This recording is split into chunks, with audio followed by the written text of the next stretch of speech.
Hey guys, Dino here, and welcome back to my third video blog.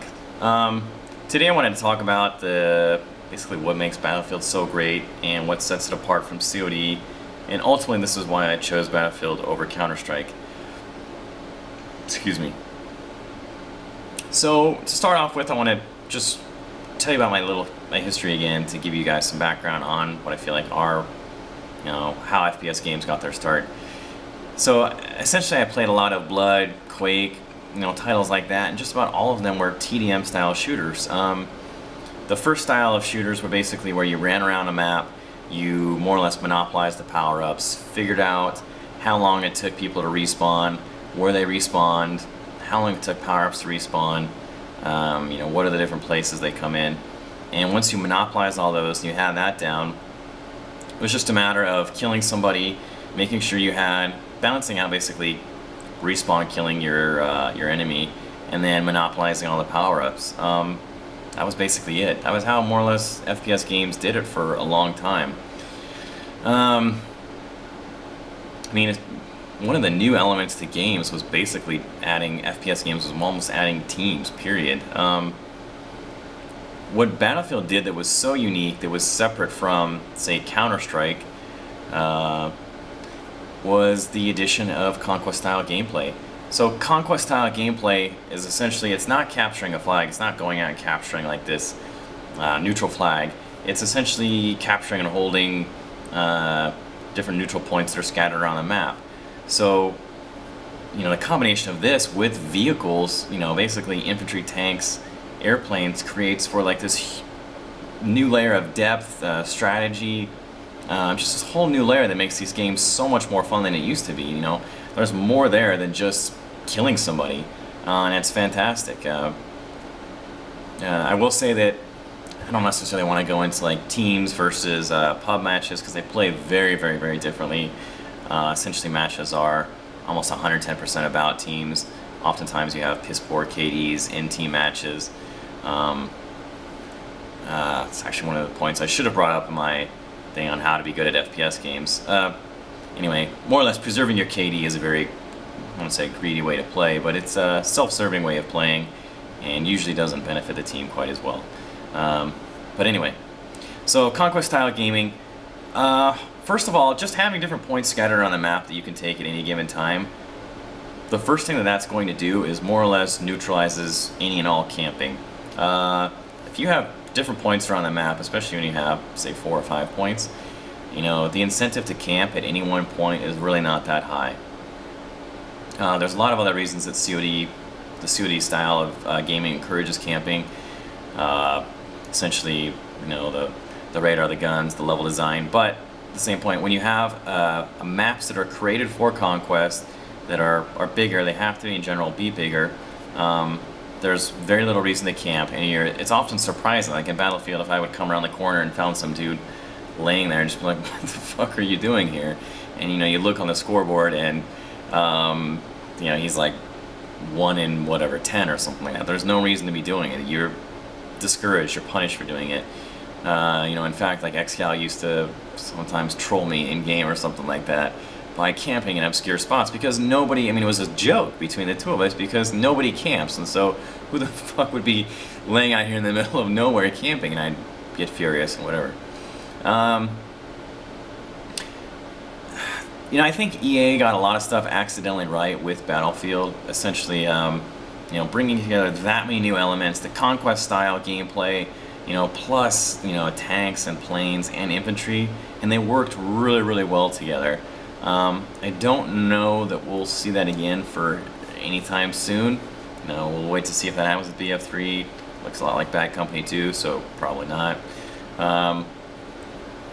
So we'll see. To compare that against COD, COD has a lot of factors that I would refer to as skill equalizing factors that you did not have in the early Battlefield. Essentially, Battlefield was patched into oblivion. That's why I say they accidentally got it right. Every patch seemed to screw something up worse and worse. Eventually they patched it with Punkbuster, and Punkbuster made it impossible to reliably shoot anybody. Kind of kills the game, so whatever.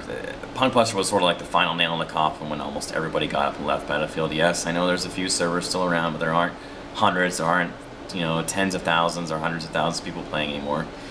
So COD, anyway, back to that. COD has a variety of skill equalizing factors. Essentially, they boil down to radar, maps, map design, and kill streaks to an extent, and then how fast the guns kill.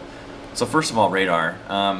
In Battlefield, you can tell the good players from the bad players for a variety of different reasons. One of them is that the good players do not have tunnel vision. They don't focus, you know, like this. They see everything all around them. In COD, you don't have to have, there's no tunnel vision or map awareness because you have a radar that spells it out for you. Really, really frustrating. It's one of those things that takes away from someone who is good from someone who is bad. Now, it's a level playing field and everyone's good. The second thing is map design, and it's actually something that the devs have addressed in Modern Warfare 3, which is basically decreasing the killing points surrounded around the map. Basically, especially when you're in domination, you're trying to capture different points. You'll notice that oftentimes it's not uncommon for flags to almost have a 360-degree killing field around you where a guy can come around at any given point, and because you have this narrow cone where you can see in front of you, you can be shot and killed 1,000 different ways and you would never know what was coming. You know, good player, bad player, there's no way that you can look behind you and in front of you at the same time. So I'm not advocating to say that every flag you should be at the end of a little corridor and somebody coming down it, you know, this funneled through this tiny little walkway so you can shoot them the instant they come in. That's not the case, but at the same time, having that wide range of a killing field around you, you know, it's just another one of the ways to equalize all the skill levels. Let's see, the third thing is the guns. They kill very, very fast. They shoot through a lot of different surfaces, and you know, one of the things in Battlefield, you can actually react to being hit. You know, you weren't just fucking laser gunned down without knowing where it came from. So oftentimes, once again, from map awareness, you knew where other people were at. You would expect it, you would anticipate.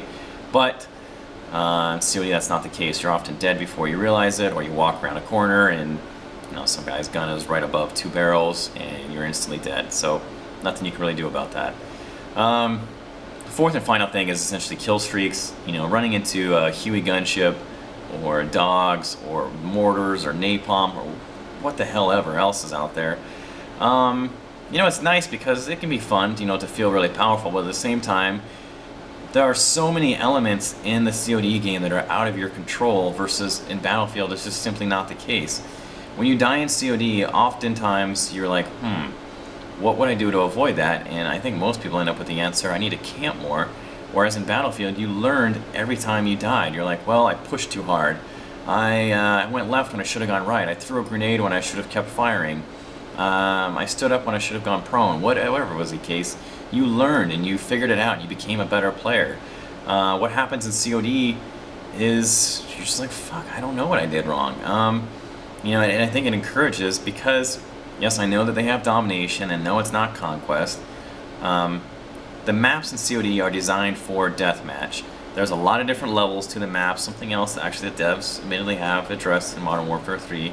So you have multiple levels, aka 1-story, 2-story buildings. There's so many different windows to shoot out of, and oftentimes there's so many different ways to die on any given point to the map, but at the same time it'll funnel you through typically like one of 3 ways to get from, you know, one side of the map to the other, that it's just very, very difficult to avoid being killed. Like, the focus on COD oftentimes feels like it's more about staying alive than, say, getting kills, especially with the whole idea of kill streaks.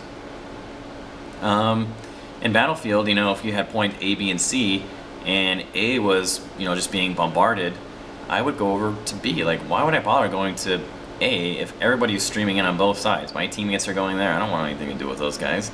And then the whole enemy team is running over there. I'm going to run over to B, where there's 1 or 2 guys milling about, pick them off, capture the point, and then once all these ding-dongs figure out that I just capture that, they're going to run over there, and then I come around and take that from the back. You know, I've always been a big fan of, you know, play smarter, not necessarily harder. I don't know if that makes any sense. I've never actually felt like I have good aim, because you don't have to have good aim when you shoot people in the back.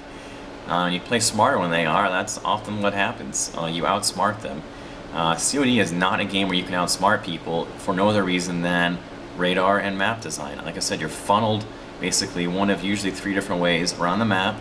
And even if you're not, even if it was wide open, which most maps aren't, you have radar, and it just gives up your position constantly. Even if it's not giving up your position, if you're anywhere near your teammates, you know, people are looking for them, and they're giving up your position because you're guilty by proximity to them.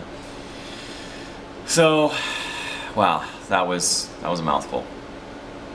That's the gist of more or less what I love about Battlefield and what I would like to see more of in the future. Whether or not that happens at BF3 remains to be seen. It sounds like the devs are addressing certain key issues in Modern Warfare 3, but you know, we'll see what happens. So if you guys have any questions, comments about any of this stuff, I'm sure I forgot a whole lot of stuff, key issues, who knows, let me know. Otherwise, I'll see you in the next video blog.